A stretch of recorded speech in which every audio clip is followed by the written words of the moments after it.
کہ حضرت خالد بن ولید رضی اللہ عنہ نے ایک مرتبہ ایک قلعے کا محاصرہ کیا، اور اس محاصرے کے بعد جو ہے اس قلعے کے اندر جو ایک پادری تھا وہ آیا حضرت خالد بن ولید رضی اللہ عنہ کے پاس، اور آ کر عرض کرنے لگا کہ آپ جو ہے اس قلعے کا محاصرہ ہٹائے، آپ دوسرے قلعوں کو فتح کریں، پھر بعد میں آپ کو یہ قلعہ بغیر لڑے ہی دے دیا جائے گا۔ حضرت خالد بن ولید رضی اللہ عنہ نے فرمایا کہ نہیں، پہلے اس قلعے کو فتح کیا جائے گا، پھر بعد میں ہم دوسرے قلعے کی طرف رخ کریں گے۔ تو وہ پادری کہنے لگا کہ اگر آپ یہاں سے نہیں ہٹے تو یہ جو زہر ہے یہ میں کھا کر اپنی خودکشی کر لوں گا، میں اپنی جان دے دوں گا، اور اس کا ذمہ آپ کے سر ہوگا۔ تو حضرت خالد بن ولید رضی اللہ عنہ نے فرمایا کہ دیکھو، اگر موت نہیں ہے تو پھر کچھ بھی کر لیا جائے وہ مر نہیں سکتا۔ محترم بزرگوں، ان کا جو ہے ایمان اس سطح کا تھا، وہ ایمان اس طرح کا بنا ہوا تھا۔ تو اس نے کہا کہ آپ جو یہ بات کہہ رہے تو پھر لیجئے، آپ یہ زہر کھائیے۔ تو حضرت خالد بن ولید رضی اللہ عنہ نے اس زہر کو لیا اور دعا پڑھی۔ کچھ الگ الگ دعائیں ہیں بعض کتابوں کے اندر، لیکن زیادہ تر اس دعا کا ذکر ہے کہ بسم اللہ الذی لا یضر مع اسمہ شیء فی الارض ولا فی السماء وہو السمیع العلیم۔ اس دعا کو پڑھا، اللہ کا نام لیا، اور جو ہے اس زہر کو جو ہے کھا لیا۔ اب اس زہر کو کھانے کے بعد تھوڑے دیر کچھ وقت تک تو جو ہے جسم سے صرف پسینہ نکلتا رہا، پھر اس کا اثر ختم ہو گیا۔ اب یہ دیکھ کر پریشان ہو گیا۔ حضرت خالد بن ولید رضی اللہ عنہ نے کہا کہ دیکھا، میں نے کہا نہیں تھا کہ اگر موت نہیں ہے تو موت نہیں آ سکتی، موت اگر نہیں ہے تو موت نہیں آ سکتی، اور موت ہے تو پھر چاہے کہیں بھی ہو، کہیں بھی چلا جائے، کہیں بھی چھپ جائے، موت تو آنی ہے۔ تو وہ شخص بڑا غصہ ہوا، پریشان ہوا، وہ پادری، اور وہ جو ہے اٹھ کر وہاں سے چلا گیا، اور جا کر اپنی قوم سے کہنے لگا کہ خدا کی قسم، میں ایسی قوم سے مل کر آیا ہوں جو مرنا تو جانتے ہی نہیں، ان کا ایمان ان کے اللہ پر ایسا ہے جو مرنا تو جانتے ہی نہیں، صرف مارنا جانتے ہیں۔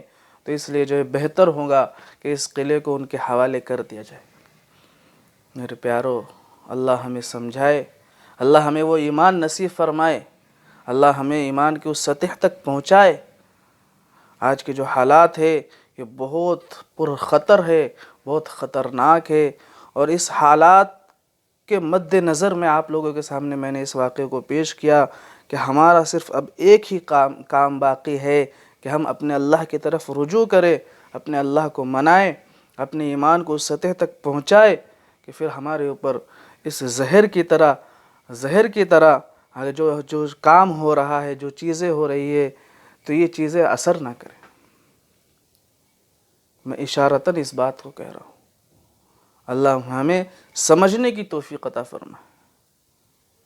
یہ ہمارا ایمان ہے کہ موت انسان کو رزق کی طرح تلاش کرتی ہے۔ جیسے رزق کا ملنا لازمی ہے، اسی طریقے سے موت کا آنا لازمی ہے۔ لیکن اگر موت نہیں ہے، بلکہ فرمایا کہ موت ہی انسان کی حفاظت کرتی رہتی، جب تک موت نہیں ہے تب تک وہ مر ہی نہیں سکتا، اور جب موت کا وقت آ گیا تو وہ بچ نہیں سکتا۔ یہ ہمارا ایمان ہے، اور اسی ایمان کو لے کر صحابہ چلے تھے تو ہر میدان میں کامیاب تھے۔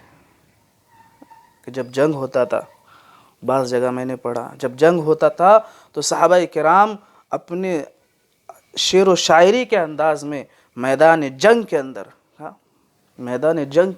کہ تم ہمیں موت سے ڈراتے ہو، موت تو ہمیں شہد سے بھی زیادہ محبوب ہے۔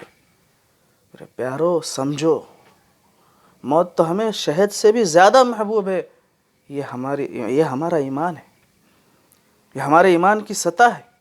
موت ہی انسان کی حفاظت کرتی ہے، جب تک موت نہیں ہے تب تک انسان مر ہی نہیں سکتا، اور جب موت کا وقت آ گیا تو انسان بچ نہیں سکتا۔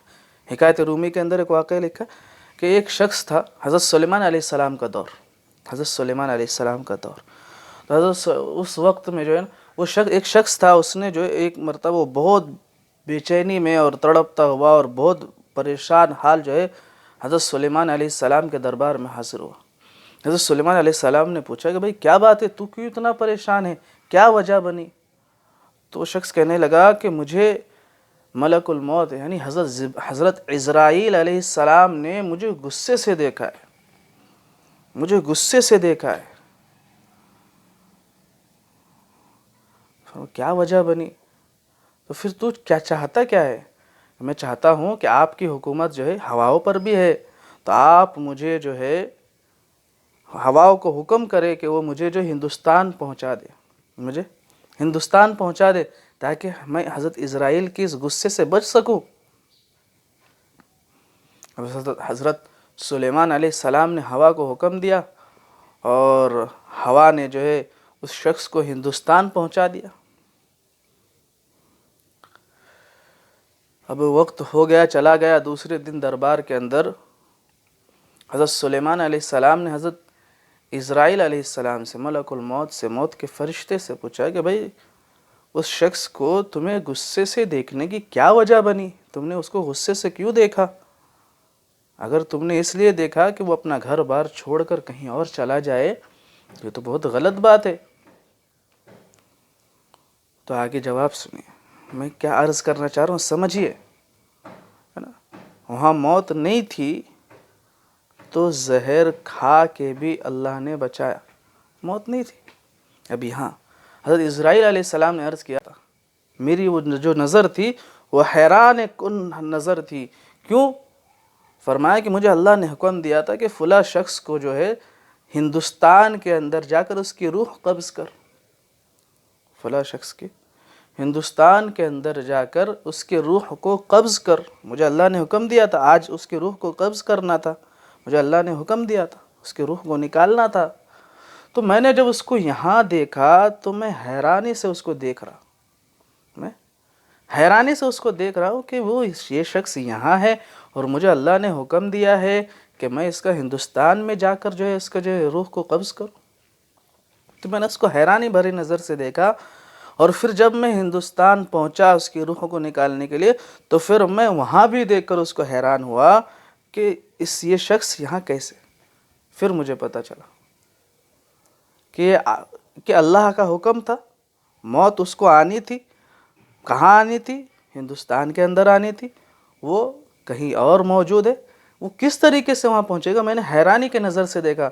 تو محترم بزرگوں سمجھیے، اور کہ حیرانی کی نظر سے دیکھا کہ یہ یہاں ہے، وہ وہاں کیسے پہنچے گا؟ مجھے کیا خبر تھی کہ یہ آپ کے ذریعے سے ہواؤں کے مدد سے جو ہے وہ وہاں پہنچ جائے گا اور وہاں پہنچ کر اس کی روح قبض ہو۔ محترم بزرگوں، ہم سمجھیں، موت نہیں ہے تو مر نہیں سکتے، اور موت ہے تو بچ نہیں سکتے۔ اللہ تبارک و تعالی ہمیں سمجھنے کی توفیق عطا فرمائے اور اس پر عمل کرنے کی توفیق عطا فرمائے، اور ہمارے ایمان کو اس سطح تک پہنچنے کی طاقت اور قوت عطا فرمائے کہ جس سطح پر جو صحابہ کا ایمان تھا، کہ جس کے بنا پر وہ اس بات کو حق طریقے سے سمجھ چکے تھے کہ موت ہے تو کوئی روک نہیں سکتا، اور موت نہیں ہے تو کوئی مر نہیں سکتا۔